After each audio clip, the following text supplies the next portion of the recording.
क्या लगता है आप लोगों को, इजराइल हमास फलस्तीन के बीच में जो लड़ाई चल रही है उसका कारण क्या है? भाई रोज इतनी सारी न्यूज आ रही हैं, इतने सारे देश इन्वॉल्व होते जा रहे हैं, पीएम मोदी की तरफ से बयान निकल कर आ रहा है। जब इतना बड़ा ये कुछ वॉर हुआ है तो इसका कारण भी तो कुछ बड़ा ही होगा। हम में से कई लोगों को अभी तक इस लड़ाई का असली कारण पता ही नहीं। जब हमास के आतंकियों ने बीते शनिवार को सुबह सुबह इजराइल में तांडव मचाया तो पूरी दुनिया में चर्चा होने लगी कि इजराइल पर हमला हुआ है। ऐसे में सवाल उठा कि आखिर हमास ने इजराइल पर हमला आखिर किया ही क्यों? हालांकि इन दोनों देशों के बीच जंग कोई नई बात नहीं है। आंकड़े बताते हैं कि हर कभी हमास ने हमला किया है तो नुकसान उन्हीं को ज्यादा उठाना पड़ा है। हमास, इजराइल और फिलिस्तीन। आइए समझते हैं कि आखिर इस जंग का ये पूरा मामला क्या है और इसके पीछे छिपा हुआ कारण क्या है। इजराइल, हमास और फिलिस्तीन, इस लड़ाई में प्रमुख तौर पर यही तीन स्टेक होल्डर्स।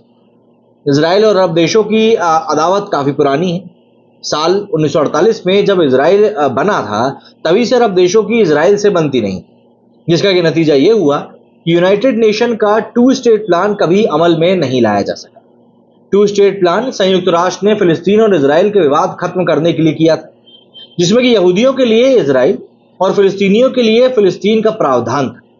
लेकिन इतिहास गवाह है कि जब जब इजराइल पर हमले हुए, इजराइल ने मुंहतोड़ जवाब दिया। न सिर्फ जवाब दिया बल्कि अपनी कंडीशन को और भी ज्यादा मजबूत किया।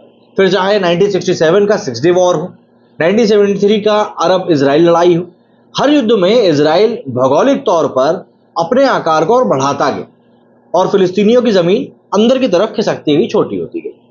मतलब यहूदी ताकतवर से और ज्यादा ताकतवर होते चले। 1990 का दशक आते आते इजराइल और फिलिस्तीन में बातचीत का दौर शुरू हो गया। एक तरफ बातचीत के जरिए विवाद खत्म करने की कोशिश की जा रही थी, दूसरी तरफ मुस्लिम कट्टरपंथियों ने 1987 में हमास नाम के संगठन की शुरुआत करी। अंग्रेजी में हमास का मतलब इस्लामिक रेजिस्टेंस मूवमेंट। हमास का उद्देश्य फिलिस्तीन को इजराइल से आजाद कराना और उसे इस्लामिक स्टेट बनाना था। फिलिस्तीन में हमास अपनी जड़ें जमा रहा था और उधर बातचीत के जरिए फिलिस्तीन और इजराइल के रिश्ते सामान्य होने लगे।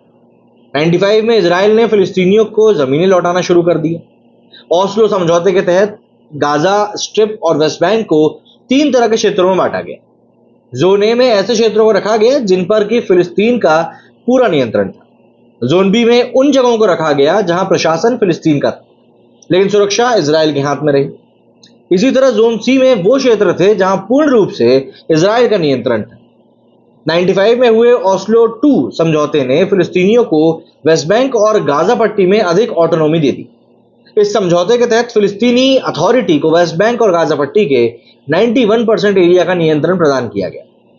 फिलिस्तीन अथॉरिटी ने एक स्थायी समझौते पर बातचीत करने के लिए इजराइल के साथ काम करने की प्रतिबद्धता भी जाहिर करी। मतलब कि एक सॉलिड सॉल्यूशन निकाल लो, बार बार की मगज नहीं चाहिए। हालांकि ये समझौते पूरी तरह लागू कभी नहीं हुए और फिलिस्तीन इजराइल का जो संघर्ष था हमेशा जारी रहा। इस समझौते के बाद वेस्ट बैंक से फिलिस्तीन के हिस्से में कई प्रमुख शहर आए, जिनमें कि हिब्रो, यता, बेतलहम, कलकिल्या, तुलग्राम, जेनीन, नाबुलुस थे। इसके अलावा गाजा पट्टी के शहर भी फिलिस्तीन को मिले, जिसमें कि रफा, खान यूनुस, डारिल, अलबलाह, जबलियाह, अन नजलाह शामिल थे। इस समझौते के बाद ऐसा लगने लगा था कि इजराइल और फिलिस्तीन का विवाद अब धीरे धीरे खत्म हो जाएगा। दोनों देश शांतिपूर्वक आगे बढ़ेंगे, लेकिन दोनों पक्षों के कट्टरपंथियों को कहीं ना कहीं ये समझौते मंजूर नहीं। 94 में इत्तेफाक से यहूदियों का त्योहार पुरिम और मुसलमानों को रमजान एक ही दिन पड़ गया। तब एक यहूदी कट्टरपंथी ने मुस्लिमों की भीड़ पर फायरिंग कर दी। इसके बदले में हमास के आतंकियों ने आत्मघाती हमलों के जरिए धमाके शुरू कर दिए। इन घटनाओं के बाद भी ओस्लो समझौते पर बातचीत जारी थी। शांति प्रयासों पर पुनर्विराम लगा। 4 नवंबर 1995 को जब एक कट्टरपंथी यहूदी ने प्रधानमंत्री यिtzhak रॉबिन की हत्या कर दी। फिर साल 96 में बेंजामिन नेतन्याहू पहली बार इजराइल के प्रधानमंत्री बने। नेतन्याहू ने सख्त रुख अपनाया, सिक्योरिटी विद पीस का नारा दिया और ओस्लो समझौते को मानने से साफ तौर पर इनकार कर दिया। इधर हमास ने फिलिस्तीन की राजनीति पर धीरे धीरे कब्जा कर लिया। हमास के आतंकी मुस्लिम भाईचारे के नाम पर फंड इकट्ठा करते हैं और उसका इस्तेमाल इजराइल के खिलाफ करते हैं। आत्मघाती हमलों से शुरू हुआ हमास का आतंकी सफर अब रॉकेट अटैक तक पहुंच चुका है। आए दिन हमास के आतंकी इजराइल पर हमला करते रहते हैं। अगर इजराइल का नक्शा देखें तो ये एक ऐसा देश है जो चारों तरफ से अरब मुल्कों से घिरा हुआ है। इजराइल के उत्तर में लेबनान और सीरिया की मौजूदगी है। इजराइल के पूरब की लंबी सीमा जॉर्डन से मिलती है। अगर इसराइल के पश्चिमी हिस्से की बात करें तो मिस्र और गाजा पट्टी की मौजूदगी यहाँ पर है। दक्षिण की ओर भी मिस्र ही है। इसराइल की पश्चिमी सीमा पर मशहूर वेस्ट बैंक मौजूद है। इस वेस्ट बैंक के किनारे पर यरूशलेम मौजूद है, जिसे 3 धर्मों के लोग अपना पवित्र स्थान मानते हैं। इसराइल की पूर्वी सीमा की बात करें तो सबसे पहले 41 किलोमीटर की गाजा पट्टी, इसके बाद समुद्री किनारे पर अश्कलोन, अशदोद, राजधानी तल अवीव, नेतान्या, हाइफा और नहरिया जैसे शहर मौजूद हैं।